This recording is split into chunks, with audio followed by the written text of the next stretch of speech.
శ్రీకాకుళంలో వైసీపీ చేపట్టిన నిరసన కార్యక్రమంలో స్వల్ప ఉద్రిక్త పరిస్థితులు చోటు చేసుకున్నాయి. తహసీల్దార్ కార్యాలయానికి ర్యాలీగా బయలుదేరిన నాయకులను పోలీసులు అడ్డుకున్నారు.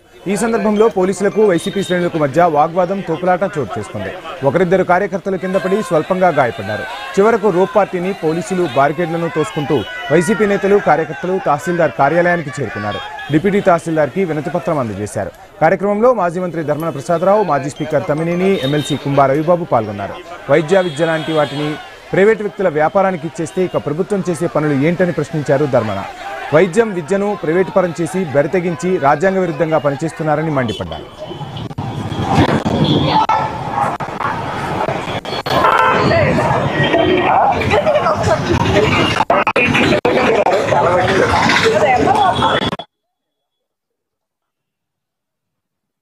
మళ్ళీ కళాశాలని ప్రైవేటైజ్ చేసి వ్యాపారం చేసేటువంటి పనిని ఈ ప్రభుత్వం ప్రోత్సహిస్తుంది.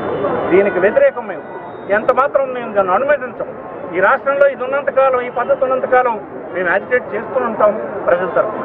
అలాగే మళ్ళీ వైఎస్ఆర్ కాంగ్రెస్ పార్టీ ప్రభుత్వం వస్తే ఇప్పటికే జగన్మోహన్ రెడ్డి గారు చెప్పడం జరిగింది, ఎవరు ఈ ప్రైవేట్ కళాశాలని ఆక్రమించినా, దోపిడీ చేసిన, ప్రభుత్వ ఆస్తుల్ని దోపిడీ చేసిన అవన్నీ మళ్ళీ వెనక్కి తీసుకోవడం జరుగుతుందన్నటువంటి విషయాన్ని హెచ్చరించడం.